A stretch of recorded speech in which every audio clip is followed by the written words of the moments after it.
15. ሻሎም ሻሎም የአባተ ብሩካን የጌታ ሰላምና ጸጋ ይብዛላችሁ። በእያላችሁበት የጌታ ጸጋ ያገኛችሁ። እኔ ወንድማችሁ አገልጋይ ሀብታሙ እባላለሁ። ዛሬ ግን አንድ የምስራችን ቃል ይዤላችሁ መጥቻለሁ። እግዚአብሔር መልስ ሆኖልሻል፣ እግዚአብሔር መልስ ሆኖልሃል። ክብር ለጌታ ለኢየሱስ ይሁን። መጽሐፍ ቅዱስ ሲናገር በዕንባቆም መጽሐፍ ላይ ምዕራፍ 2 ቁጥር 1 ላይ እንዲህ የሚል ቃል እናገኛለን። በመጠበቂያዬ ላይ እቆማለሁ፣ በእንባዬ ላይም እወጣለሁ፣ የምናገረኝንም ስለ ክርክሬ የሚመልሰውንም አውቅ ዘንድ እመለከታለሁ አለ። ቁጥር 2 ላይ እንደዚህ የሚል ቃል እናገኛለን።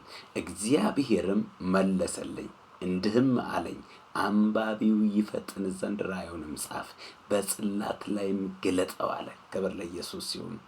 ራእዩ ገና እስከተወሰነ ጊዜ ነው፣ ወደ ፍጻሜውም ይቾክላል። ክብር ለኢየሱስ ይሁን። ስለዚህ ዛሬ እግዚአብሔር በጥያቄ ላይ መልስ ሆኖልሃል፣ በክርክሬ ላይ መልስ ሆኖልሃል። ክብር ለኢየሱስ ይሁን።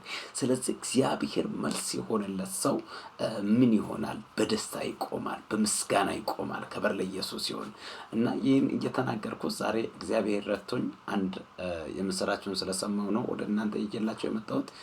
ከዚህ ቀደምም እግዚአብሔር በነቢያትም በተለያየ መንገድ እግዚአብሔር በራእይም በራስም በኩል እንዲሁም በተለያዩ ስፍራ ላይ እግዚአብሔር ሲናገር ነበርና ከዚህ በፊት በቆየሁት ከተማዎችም ላይ እግዚአብሔር በኃይል ሲናገር ነበር እና ያ የተናገረበት ድምጽ ደግሞ እግዚአብሔር በዚህ ዓመት ላይ በህዳር 15 ላይ እግዚአብሔር ሊፈጽም ስለሆነ በዚህ በህዳር 15 ድረስ እግዚአብሔር አምላክ ለሚያደርገው ነገሮች ሁሉ ላይ እኛ ሁላችንም በጸሎት ከጎኔ እንድትቆሙልኝ እያልኩት እንዲሁም ደግሞ እስከ ህዳር 15 ድረስ እያንዳንዳችሁ አንዳንድ የወንበር ቻሌንጅ ይዤላችሁ መጥቻለሁ።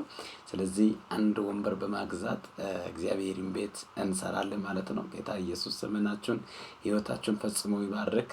ጌታ ብረዳኝ እንደውም በእናንተ ፊት ላይ በምስጋና ልቆም ህዳር 15 ቀጠሮ ተሰጥቶልኛል በአዲስ አበባ ከተማ ላይ እግዚአብሔር ገናና የሆነው አጥቢያ ቤተክርስቲያን እንዲያቆም ከመንግስትም ከሁሉም በኩል ፈቃድ አግኝቻለሁ። ደስ ብሎኛል። ብቻ ይህንን ድምጽ ለምትሰሙት ለእናንተም ደስ ይበላችሁ።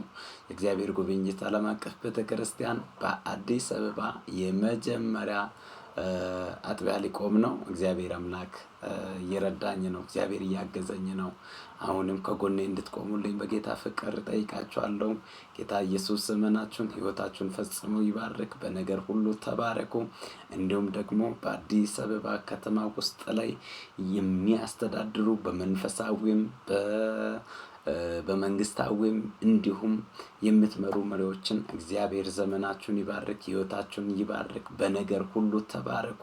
እግዚአብሔር አምላክ በእናንተ ዘመን ላይ ተአምራትን ይስራ። በመስሪያ ቤታችሁ ላይ በምትወጡት በምትገቡበት ቦታ ሁሉ ላይ የእግዚአብሔር እጅ ጣልቃ ትግባ። በነገር ሁሉ ላይ አልፋችሁ ሂዱ፣ ውረሱ። እግዚአብሔር አምላክ ያስወርሳችሁ። ከክብሩ ጋር መገናኘት ይሁንላችሁ። ተባረኩ። ራእይን አካል አስለብሳችኋል። እግዚአብሔር አምላክ በትልቅ በረከት እናንተንም ይባርካችሁ። ሌሎችም እንዲሁም ከሀገር ውጭም በሀገር ውስጥም እያበረታታችሁ ያላችሁት በድምጽ ከእግዚአብሔር ድምጽ በማስማት እንዲሁም ደግሞ በአካልም እያበረታታችሁ ያላችሁ ቅዱሳንን እግዚአብሔር አምላክ ዘመናችሁን ህይወታችሁን ፈጽሞ ይባርክ። ተባረኩልኝ። እወዳችኋለሁ።